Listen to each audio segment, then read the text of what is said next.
So the border wasn't opened up. That was a violation of the ceasefire. And restricted goods were still restricted, another violation of the ceasefire.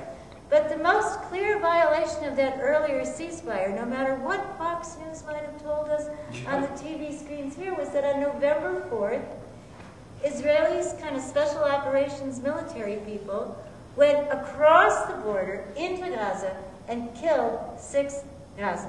Their land, you know, if they wanted to dig downward, it is their land. The other I heard was that they had been killed because they were planning to kidnap an Israeli soldier. But murder is what you would call that kind of killing, I think, and that broke the ceasefire.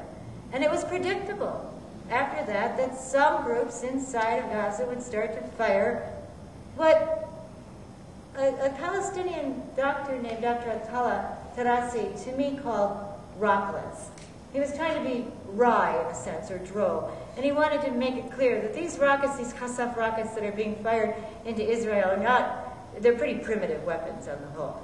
Nevertheless, you're not going to hear from me any justification of ever firing weapons into a civilian area, whether the weapons are being fired by Hamas or another militant group out of Gaza into Israel, or whether the weapons are coming from Israel into Gaza. But I do think we have to acknowledge here in the United States our complicity. There was, I guess it's a phrase that's sometimes used, a disproportionate capacity to kill that was exercised in using conventional military means and unconventional means against a civilian population, such that I believe the calculations are that 1,300 civilians died, 400 of them children. 400 of them children. Close to 5,000 severely wounded. Many wounded in ways that 3 different doctors in 3 separate conversations told me were wounds they'd never encountered before, injuries they'd never seen the like of before. And also patients who have been verified now to have been burned with white phosphorus, a chemical that is clearly banned from any kind of usage against civilian populations. Well, the United States gave the aviation fuel that the F-16s used free of charge. $2.6 billion annually comes from the United States taxpayers to the government of Israel, much of it going right into weapons. In the summer of 2007, the United States gave Israel $30 billion over a 10-year span, all of it earmarked toward weaponry. So we are very involved. We are complicit. And I don't see a way to sidestep that. So it seems to me very, very important to try to build empathy for the people living in the Gaza Strip, and not to suspend empathy for the Israelis who have borne suicide bombings, who have undergone the anxieties of attacks on their land.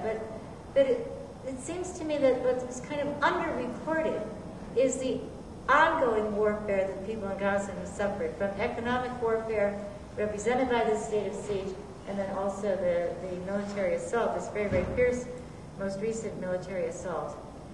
I want to call attention to those drones that crisscross skies overhead. They're actually being used, versions of them, on our northern and southern borders, and much more lethal drones are being used by the United States in Afghanistan and Pakistan. The MQ-9 Reaper could actually, in its belly, carry 500-pound bombs and laser-guided missiles. So this technology is moving ahead very quickly. But while I was on the ground in Rafah, after the bombing had ceased, and we went out to take a walk, I found myself walking in the middle of tunnels all over the place. I said, "What's that?" And they said, "That's a tunnel." I said, "Oh." And I was looking down into the tunnel and learning more about the tunnel industry. But what kind of surprised me was that even though there were quite a number of able-bodied young men and older men in this field kind of examining the damage done, children, again, Christians in Lisha's age, were picking up the wood that they wanted to salvage. And they were using plastic because covering a lot of these tunnels are either plastic tarps or sometimes tomato fields are interspersed, and they put plastic over the tomato fields. So the kids had gotten the plastic, And they were putting wood, which was very valuable for fuel at that point. Most people did not have access to electricity throughout the day, and sometimes there would only be electricity for maybe 2 or 3 hours during the course of a day, and so the people would burn wood for fuel. But why were the children doing all the work? It's just, I mean, I felt that maybe I should go and start joining them and picking up pieces of wood. And one of the men, I asked as politely as I could, you know, it's odd that the children are doing all of this.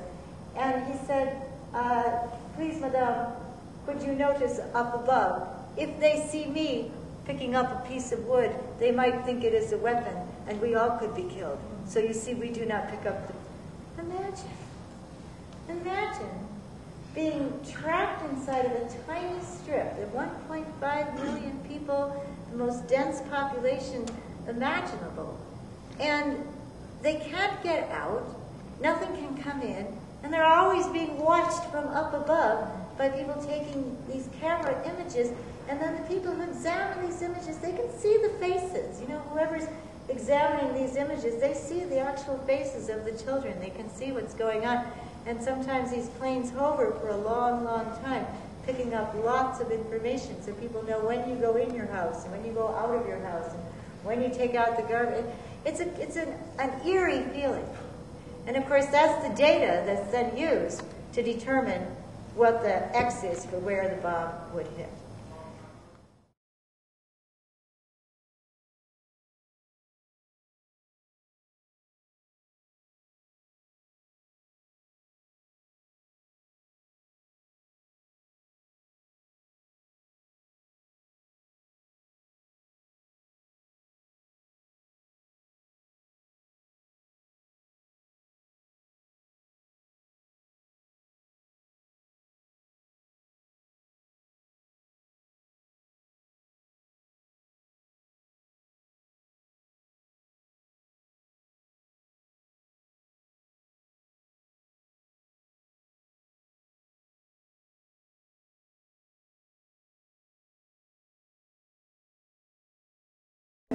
They can't be held accountable for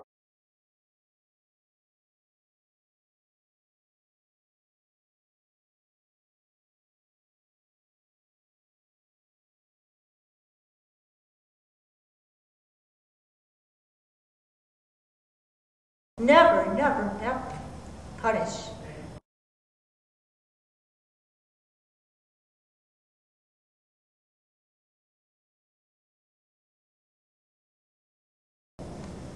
And who was being punished?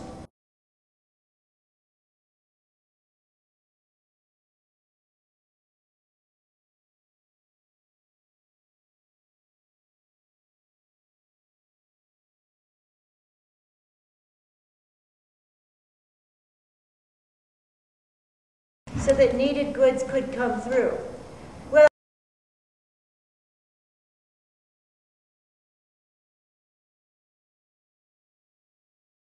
we'll open the borders, goods that were previously restricted.